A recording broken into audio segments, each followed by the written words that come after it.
दोस्तों जो सीरीज हमारी चल रही है मध्यकालीन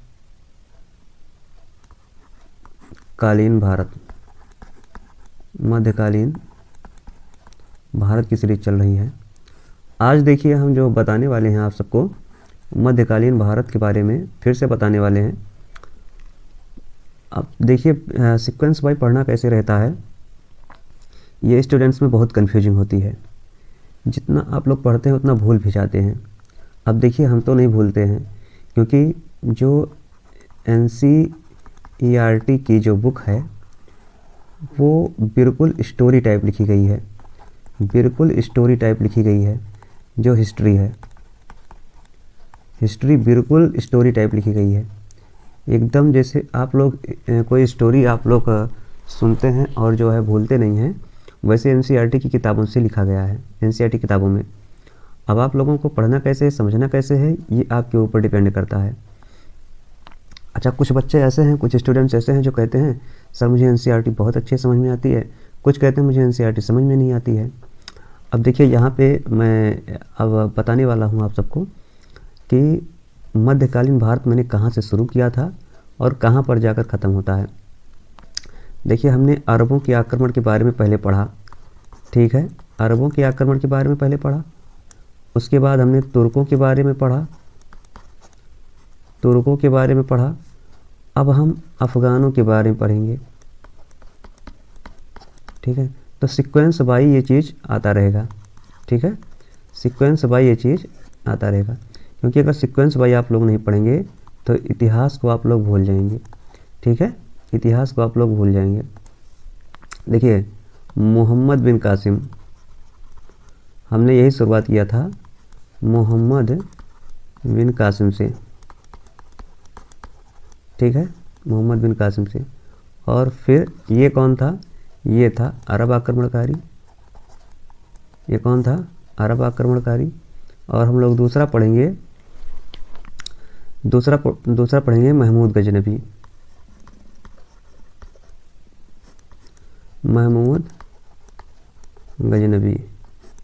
दूसरा क्या पढ़ेंगे, महमूद गजनबी, ये तुर्क था, आप लोग समझ रहे हैं। अब तीसरा हम लोग पढ़ने वाले हैं मोहम्मद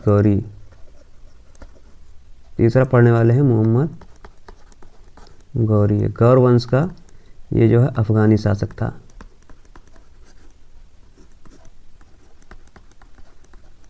उधर हो सकता है ना दिख रहा हो। अब देखिए हम लोग सीक्वेंस वाइज पढ़ने में लगे हैं ना। बताइए यहाँ तक किसको समझ में नहीं आया है, क्योंकि एक एक पॉइंट हम समझाने वाले हैं आप सबको। ओके, चलिए देखते हैं नेक्स्ट। चलिए साथियों, अब हम किस पे पढ़ते हैं, मोहम्मद गौरी को पढ़ते हैं, ठीक है, मोहम्मद गौरी को अब पढ़ते हैं। यहाँ से हम लोग इरेजर कर दे रहे हैं मोहम्मद गौरी, एक माइंड मैप बनाते हैं इसके बारे में। इनका जन्म स्थान कब हुआ था,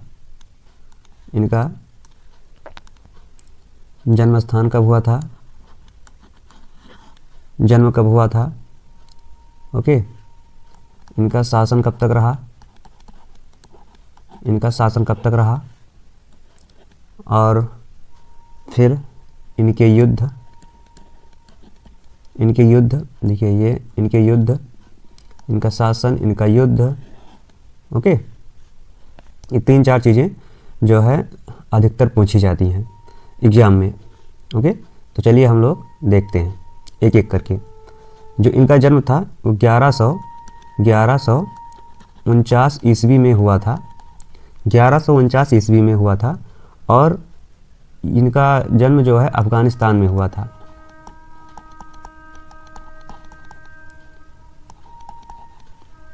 अफ़गानिस्तान में हुआ था इनका जन्म, ठीक है। और वहाँ एक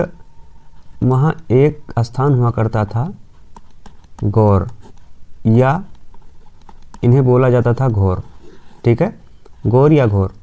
तो ये गौर जो था, ये गौर एक स्थान हुआ करता था, उनका जन्म है, इसलिए इनको जो है गौरी के नाम से जाना गया, ठीक है। बेसिकली गौर एक अफगानिस्तान में एक जगह ही हुआ करती थी, तो इसीलिए इनको जाना जाता था। ठीक, इनका पूरा नाम क्या था? इनका पूरा नाम था शहाबुद्दीन मोहम्मद गौरी। शहाबुद्दीन मोहम्मद गौरी। ओके, ये चीज़ आप लोग जाने। ठीक, अब देखिए ये मोहम्मद गौरी जो थे, इसको हम मिटा रहे हैं, आप लोग नोट कर लिए होंगे, इसको मिटा रहे हैं। 1173 में इन्होंने अपना जो है शासन व्यवस्था संभाला। 1173 में शासन व्यवस्था संभाला, शासन किया उन्होंने। ठीक है, और इन्होंने भारत पर कई बार आक्रमण किया,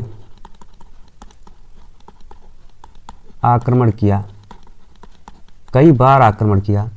लेकिन क्या हुआ कि इस आक्रमण में जो है मोहम्मद गौरी हारे थे। लेकिन किससे हारे थे, ये भी एक, अब देखिए, अब यहीं से हमारी स्टोरी स्टार्ट होती है। ओके, बहुत ध्यान से देखिएगा, एक एक पॉइंट समझ में आएगा, जितना भी एग्जाम में पूछा जाता है। अगर आप लोग ये वीडियो देखने के बाद अगर आप लोग एग्जाम में बैठते हैं, अगर मध्यकालीन भारत से कहीं से भी प्रश्न आता है, तो मेरी गारंटी है कि आप लोग सारे प्रश्नों को आप लोग सॉल्व कर ले जाएंगे। ओके, यही पढ़ने का एक अच्छा तरीका है, बाकी इतिहास पढ़ने का कोई अच्छा तरीका नहीं है। आप सीक्वेंस वाइज पढ़ेंगे, आप एक एक करके सबके बारे में पढ़ेंगे, तभी आपको समझ में आएगा।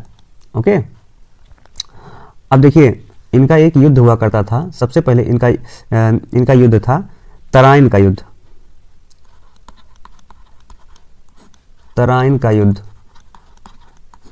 क्या था? तराइन का युद्ध सबसे पहले ये भारत में जो है ये बहुत ही मशहूर युद्ध है। ये भारत में बहुत ही मशहूर युद्ध है और यहाँ से जरूर प्रश्न आते हैं। ठीक है, और जब युद्ध हुआ था तो मोहम्मद गौरी वर्सेस पृथ्वीराज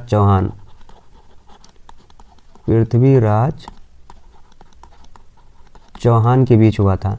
ठीक है, मोहम्मद गौरी और पृथ्वीराज चौहान के बीच में हुआ था।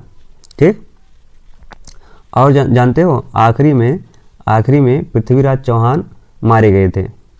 ओके, पृथ्वीराज चौहान आखिरी में मारे गए थे। अब देखिए, अब नेक्स्ट आते हैं, अब युद्ध कैसे कैसे हुए थे, किस प्रकार, यहीं से ज़्यादा प्रश्न बनते हैं और यही मेन पॉइंट है आपका। ओके, अब बेसिक चीज़ें आप लोग समझ गए होंगे। चलिए नेक्स्ट हम लोग अब युद्ध के बारे में और अच्छे से समझते हैं। ठीक है, तराइन का प्रथम युद्ध था वो 1191 ईस्वी में हुआ था। किनके बीच में हुआ था? मोहम्मद गौरी, अभी हमने बताया, और पृथ्वीराज चौहान के बाद।